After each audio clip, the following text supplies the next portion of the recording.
Thank you for tuning in. Our next presenter is Jay Hutton, CEO of VSBLTY Groupe Technologies. Mr. Hutton, you may begin. Thank you very much, and thanks everybody for attending.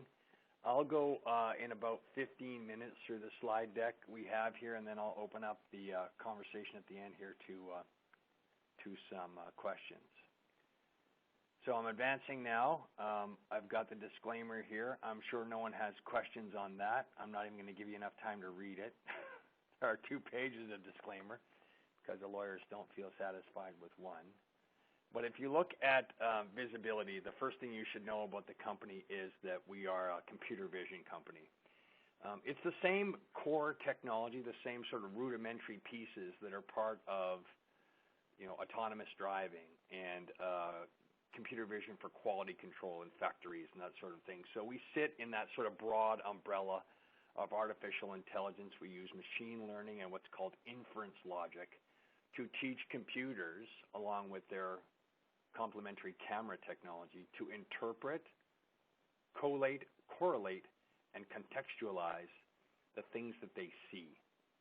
So we apply this technology or this capability into multiple marketplaces, 2 principally, retail and security. But what we talk about when we talk about the company is we are principally founded upon an artificial intelligence platform. We sit in that category. We apply our technology, of course, as I mentioned a moment ago, to teach computers how to see and to interpret what they see for the purposes of multiple outcomes. We function in 2 discrete marketplaces, retail and security. And there is a nexus or an overlap between those 2 marketplaces. We see that from time to time, and in fact, a deal that I'm going to talk about at the back end of this presentation is noteworthy because it actually consumes all components of what we do, as opposed to siloed components or independent components. I'm going to move forward quickly through the team and to get to the specific marketplace. I'm happy to speak about the team if anyone's interested in the Q&A. A noteworthy piece, so this is my 5th startup, my 2nd public company. As a senior management team, we've all sort of been to the show before in large companies and small companies. And what I'm most proud of with respect to this management team, and we did this deliberately and on purpose, is for the first 4 years of the company's existence, we accessed our own capital. We wrote checks ourselves. And that's important to me because I like to be able to, as the company grows and secures its wins and achieves its milestones, I like to be able to talk about a significant presence that the management team has in ownership and a significant effort that the management team engaged in early to de-risk the investment, and I think that's important. But now quickly to the markets, as I referred to just a moment ago. We sit astride 2 different marketplaces, and I'm just going to speak briefly to the value proposition we offer each. But first, the size. Retail itself is $32 billion in size as of this moment, and in fact, I would argue it's slightly bigger than that right now. And this compound growth rate, judged by the participants that are identified in this, Granby Research, et cetera, $32 billion and with a compound growth rate of 8%. I think it's actually more than that. I would be happy to talk in length if I had the time about why COVID in particular has created retail technology acceleration, sort of not across retail, which is actually pretty fascinating to me, but in certain pockets of retail, thankfully, and we've been given the God-given, blessed with the God-given attribute of serving marketplaces that are actually inflecting aggressively and investing heavily in technology post-COVID. Retail itself is got this incredible growth rate, and on the other side, security. Let me speak briefly to the value proposition we offer both, and then I'll give you some examples. On the retail side, retailers are interested in what's happening in their store, and they're achieving that awareness by using computers and computer vision, camera technology. So what might they be interested in terms of what's happening in the store? Well, they're interested for sure in the number of people that are in their store at any one time. This has taken on a post-COVID occupancy mandate component, which nobody expected. Certainly we didn't expect. We were in the fortunate position of having technology that was satisfying reopening protocols, occupancy being among them. So we count people that come into stores. We actually break that down for retailers in a very unique way. We count women, men. We count and specify age ranges of individuals in the store. We track what's called the shopper journey. I know I sound like a shopper geek when I say that, but we identify movement of persons individually within the store. So we may be able to say a 30-year-old man entered the Safeway at 11:55 in the afternoon on a Friday. He went to the liquor section, he went to the deli section, he went to the meats section, he went to the cooler section, and then he left in 12.6 minutes, as an example. That may sound like spurious or random data, but collected over millions of visitations, it's incredibly valuable data. To a store, this allows them to optimize their movement. In a store, they speak about metrics like revenue per square foot and that sort of thing. So for them, it provides them an operational window as to what's happening in real time in the store. The second constituency that is interested in movements of persons, demographically speaking, within stores are brands, and this is the real interesting one. Brands are spending money right now to influence you and me at the point of sale. Why? Because we are influenceable at the point of sale. We may not wish to be, but we are. And so in terms of advertising spend, where brands direct their dollars, it is no longer print, it is no longer broadcast, at least in the main. It is principally, though not exclusively, two categories, the internet and out-of-home. Out-of-home could be considered bus shelters, billboards along the highway, that sort of thing. The internet is what we know it is. The reason why store is exploding as a category is, for once, the technology has dropped in price to make it affordable, display technology and computer technology, camera technology. But we bring in collection of data. We now can give to the brand real-time efficacy, measurement of exactly what's happening. The reason why the internet blew up starting in 1992 is because two guys who founded Google figured out a way to monetize the internet by building measurement into it. They can deliver to you profile and efficacy if you're buying impressions on the internet. We, Visibility, it's not unreasonable to say we are doing for bricks and mortar what Google did for the internet. We're monetizing, we're creating measurement to monetize retail. So those two constituencies are absolutely exploding at the moment. It's important to say before I move on that on the second constituency, we're beginning to talk about the store as a media channel, redirecting spend from the internet, from broadcast, print, and traditional out-of-home into the store, because the store is a place where A, you are influenceable, and B, where you can be measured and where you can buy that which is being promoted to you. So an example, just quickly before I move on, is PepsiCo launches a brand new energy drink, and they want to launch it in Lower Manhattan, and they're targeting it to 25-year-old males. They can, in real time, launch a media campaign in the store and measure the effectiveness campaign as if it were web browser-based, as if it were internet-based. This is explosive to the brands because the people making the brand buying decisions, the media decisions, are younger and want that measurement.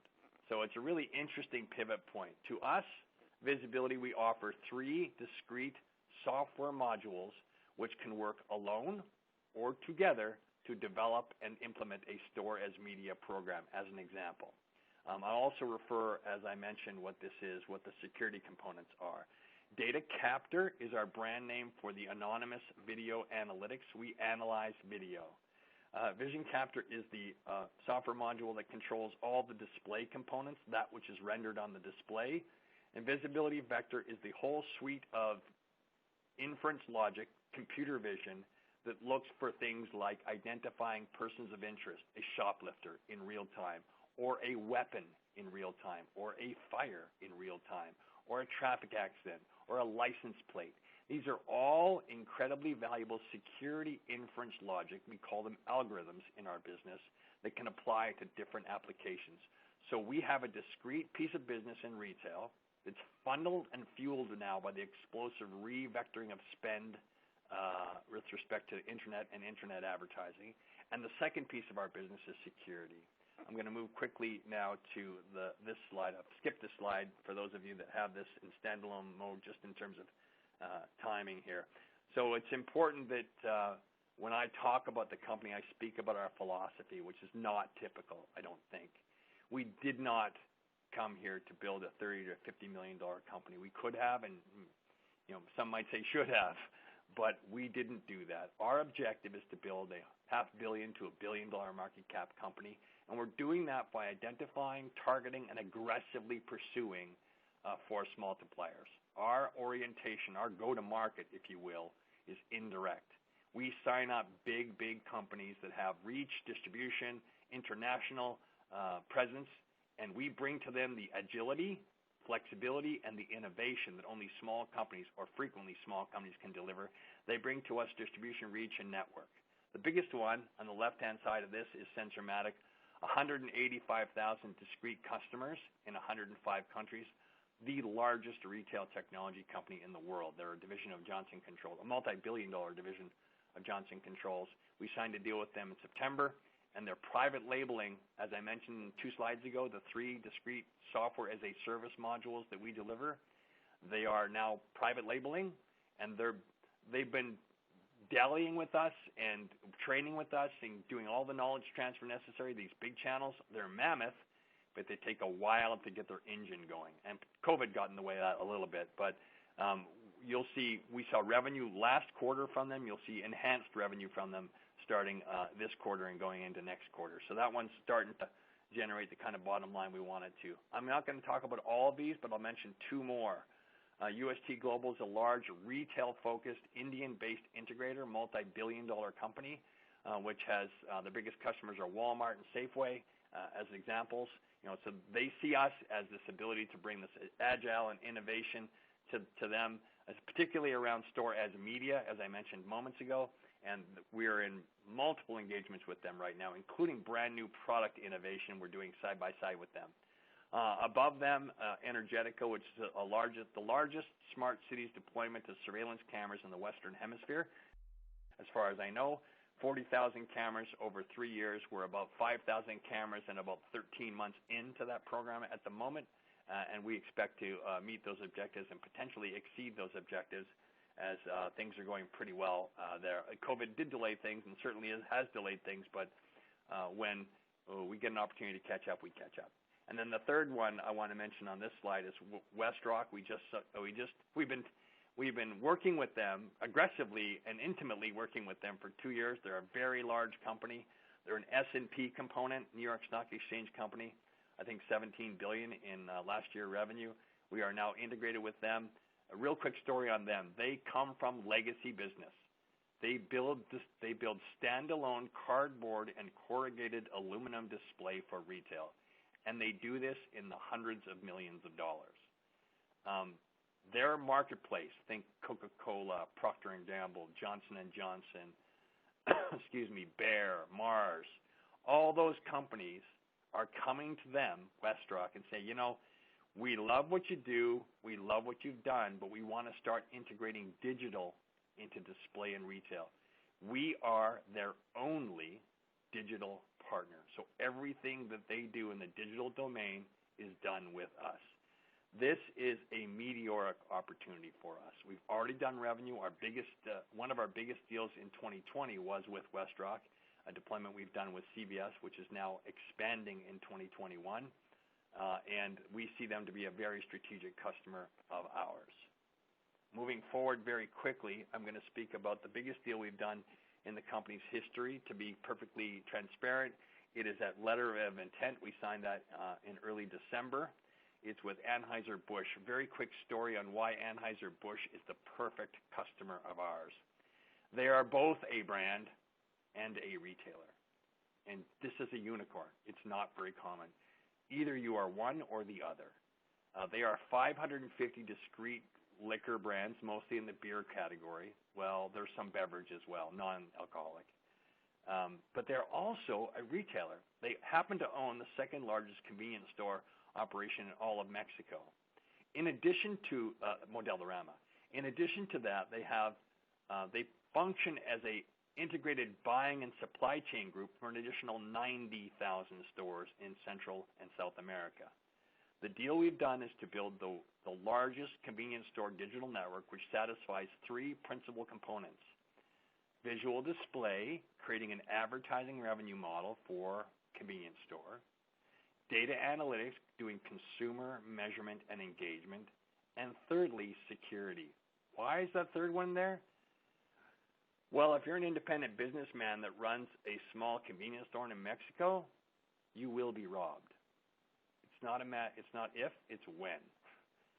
So the introduction of security running on top of a retail advertising network that is independently monetized and creates value for the brand and the retailer themselves, and that also delivers defense, security, is extremely valuable to the brand.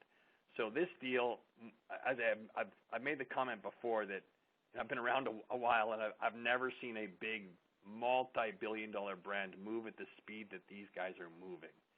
And that tells me that they're extremely motivated. They're feeling competitive pressure. They want to make sure they're the first mover in Latin America. For us, it's fantastic because, as I said moments ago, it consumes all of our software components. It tells our story as a one big mammoth use case. It's fantastic for us, and we will probably be finished our definitive contract this month. In terms of revenue, because everyone asks me this question, there are two revenue streams from this deal. There's software as a service, which is our modules being sold for application in the network. But secondly, the way we're doing this business is we're actually doing a revenue share. We're creating this mammoth media network, and we're revenue sharing that media network value three ways. One, with Anheuser-Busch, AB InBev. Two, with our local partner in Mexico, Retaligent. And third, with us. So in terms of projections, the software as a service revenue over the first 5 years will generate about $15 million to Visibility. And on the media sales revenue side, I have the number here, I'm just looking for it, $220 million over the first 4 years. We haven't completely decided how much of that will go to managing the operating expenses, but if you take a quarter of that out for operating expenses, you've got $170 million, roughly $180 million, that's basically to be split three ways. So as I said, the paint's not yet dry on this, but it is an enormously lucrative deal for us. The objective is to go to 100,000 stores within 7 years. And this will be by far the largest media network on the planet when we achieve that objective. Two more slides I'm going to speak to really quickly. I like to speak about our close relationship with Intel, which today has been principally co-development. Intel was our largest customer in 2020, representing just over 7 figures of revenue in 2020. They'll continue to be a large component for us in our business. But what will happen in 2021, and I'm pleased to talk about this, at least in cryptic terms, is they will become a very important commercial partner of ours. Definitely sitting in the domain of development partner for us for a few years, and now 2021, we're now pivoting to a commercial orientation. I don't mean for that to sound crazy cryptic, but that's an important inflection point for us because we're now past the point of developing together. Not that that's over, because it will continue, but now we're talking about really functional go-to-market collaboration, which to us is really important. Really quickly, I'll run through some of the milestones that we've achieved over the last little while. You can see them here that we've developed phase 1 deployment of the largest drug retailer. I mentioned that was done with Westrock. Smart cities deployment in Times Square, which was interrupted by COVID. And when you're doing people and traffic counting, and then one day there's no people and no traffic, it's hard to imagine what you're doing in terms of people tracking. Benito Juarez, that actually went live October. That's another division of part of what we're doing.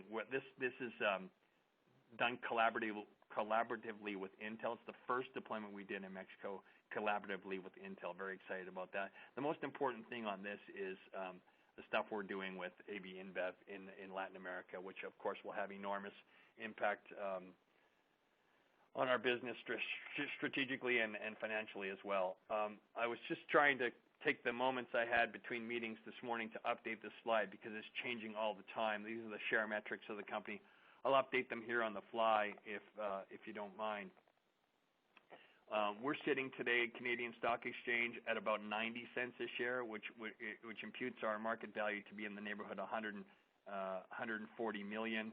52-week range would be around 10.5 Canadian cents up to 90, which is we're hitting at the moment.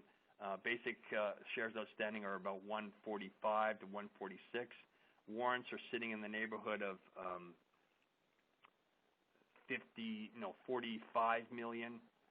Options are the same with fully diluted about the same, which would suggest a management and insider ownership of about 17%. So in terms of summary, I know there's a bunch of questions stacking up, and I want to leave time for that. In terms of projections going forward, we think a conservative projection for 2021 is 15 to 20 million, and that is really constituted mostly by that large Latin American deployment, although there's several other deals which are 7 figures in size that will also contribute to the 2021. We talk about our business in 2 buckets, bookings and billings. Bookings would be the composite of all the contracts signed. If you have 5 3-year contracts, what's the composite value of that? That's the way SaaS is spoken about in IFRS, which is the Canadian version of GAAP, in terms of accounting principles. And we also speak in terms of billings, which is the amount that's recognized in the quarter. It's a software thing, but going forward as a CEO, I'll be speaking more about our backlog, which is a different way of saying bookings, and our billings, which is our recognized revenue. So because I've stacked up on a bunch of questions here, I'll flip over to them really quickly. Someone's asking me if we intend to do a TSX uplist soon. I'm seeking it's actually the second time in 2 days I've got that question. I'm not convinced that is an uplist. We will look at the liquidity profiles of each of the marketplaces and kind of evaluate one versus the other. We're reasonably happy where we are right now with the CSE. We're getting good volume, good liquidity. We trade in the neighborhood of 1.2 to 1.7 million shares a day on average, which is good based on our market cap. So, really my eye in terms of uplist isn't necessarily, north of the 49th. It's south. We're looking at NASDAQ small cap, and we'll do that when we achieve the initial listing requirements, and we've got all the other things necessary to make that happen. And that's really where my focus is at the moment. I'm not dismissing the idea of TSX uplist. I'm just saying that's not something we've given a great deal of thought to. Second question is, can you tell us about privacy challenges specifically in North America? Can security be a tool to override privacy issues? Well, okay, so if you're doing non-consensual demographic analysis in store, you're not breaching privacy compliance. We're not picking up any identifiable data. We're picking up what you'd be considered, if you were a phone software geek, metadata, all sort of de-identifiable data, a data that could never be reconstructed to inform or infer identity. So we don't run afoul of those rules. On the security side, one must give notice. One must say, you're under surveillance at the moment. We have seen 0 blockers in either of our businesses. Now, if we went heavy duty into law enforcement-based facial recognition systems in the U.S., we would face a headwind. So we just decided not to do that. When there's limited time in a small company to go after the marketplaces that you're pursuing, you don't do the hard stuff. Do the easy stuff. And that may sound ridiculous, but that's my approach, and I feel comfortable that we'll continue to do that until the fog clears, frankly, in the U.S. And right now it's just you can waste a lot of time and effort. What's the main challenge to get to a $20 million sales figure? Really, it's stacking up those recurring revenues. So one of the things that we love, all of us, about SaaS, software as a service companies, not only are we extremely high margin, everything we do is north of 85%, but it's an inverted triangle. It has a narrow base, and then it just organically builds upon itself. 1 becomes 2, becomes 4, becomes 8, 16, etc. So I think it's a matter of planting these deals and getting the store as media concept understood, and we'll do this through our enormously connected and capable and respected partners. You'll see more. We'll be adding more of those partners, but I think in terms of 2021, among the things you're going to see us do that will get us to that number most efficiently is the work we're doing on the retail side with some of these large store networks. And on the other side, more and more we're doing, even in the U.S., with security, which will be coming and be announced soon. This is an offline data collection technology. Does the client automatically consent authorization when entering the property of the client? Well, so we're not offline. We're completely online. We do this, well, I suppose if you consider the store to be an offline domain, I think that's probably the point that's being made, then I agree, it is. But we are, again, completely anonymous. One could not reconstruct data collected through our systems to infer identity. It would be impossible. If we lost a hard drive in a dumpster in the back of the shopping mall and someone found that hard drive, it would be impossible to infer or reconstruct identity. And that's why we have a unique lane. That's why we're considered to be metadata. Now, oftentimes we get into this conversation with our customers, but once they understand the architecture and what we do and, more importantly, what we don't do, it tends to go away pretty quickly. On the security side, in private locations, you're allowed to deploy surveillance as long as it has what they call legitimate business purpose. Picture me doing air quotes. And that's exactly the lane we occupy when we do this for some of our security customers. I got a question here asking me about why the share price has taken off since the beginning of December. Well, this ABI deal is the principal reason. I also think that I'm getting out there and telling my story like Johnny Appleseed, and I think people are beginning to understand the opportunity that this company has. It's quite unique, in my opinion. In my whole career, I haven't seen the confluence of the markets that we address and the sort of timing of it.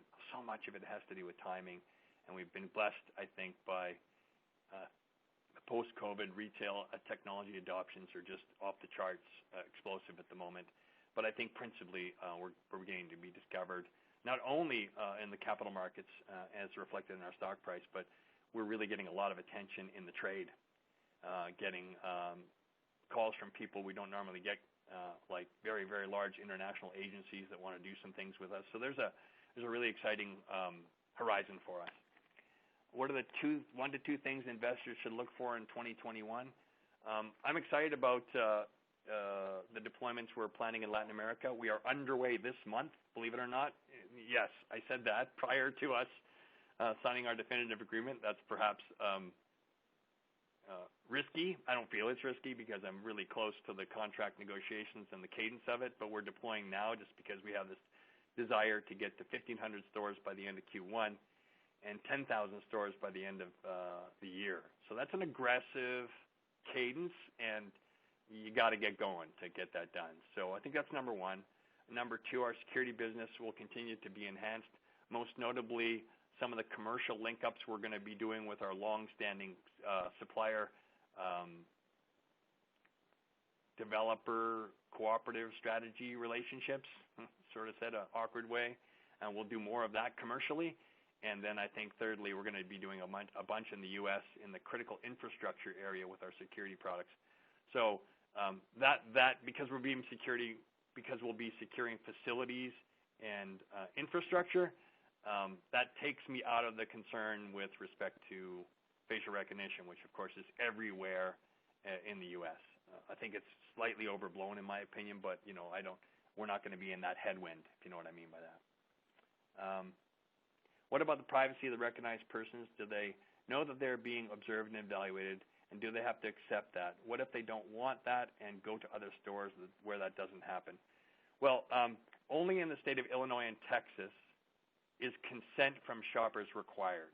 And the reason why is those two states really jumped the gun on privacy legislation and, in my opinion, overreached a little bit. So while it is not necessary legally to provide notice, the standard practice is to do just that. And once notice has been applied, there seems to be zero concerns. And frankly, many consumers, not all consumers, many consumers will opt in to systems that will allow them to be identified by identity in order to get some value for that. Not all of them, but think of going to Chick-fil-A in the drive-thru, and once the sign sees you, it knows what you ordered last time. I'm never gonna opt into that program, but there are people that will, generally under 40, frankly. But that's an evolving area. We're, as a general philosophy, the organization, visibility stays completely clear of any of the gray area. There are cowboys, no doubt about it, in this marketplace, but we're just not one of them. Well, we have talked to Couche-Tard, Circle K, absolutely. And the deployment we've done in Mexico, or we're doing in Mexico, which is also in that category, convenience store, has captured the attention of multiple C-store chains. Unfortunately, I've got to leave it at that for the moment. But yes, as a Canadian myself, I know, and as a Canadian company with Canadian issuance or Canadian stock, I do appreciate the value of having Circle K in the list of customers, and we'll certainly make that happen as soon as we can. Having said that, but not that you asked me this, but we will be adding Canadian Retailer to our list of customers in this quarter. And I'm happy to say that as a proud patriot. So, are you limited to the number and scale of deals you can make due to the lag of installation time? It seems like you have a lot of clients that are not fully integrated yet. This is the reason for partners. If we continue to build the world's best software in the domains that we occupy, and we continue to innovate and expand and drive new capabilities, that's what we can do for our customers. And so their job is to do all the installation, all the pieces, all the moving parts. We pay attention to that for sure, and we have a voice in that for sure. But that's not our job. That's not what we're supposed to do. And then another question about privacy. So there's no other questions that are coming through from my end. So with that, I guess I'll thank everyone for taking the time to hear me out, and I'm happy to take any questions offline. Reach out to me directly or through the website if you have further questions. Thank you again for your time. And that concludes this webcast. Thank you.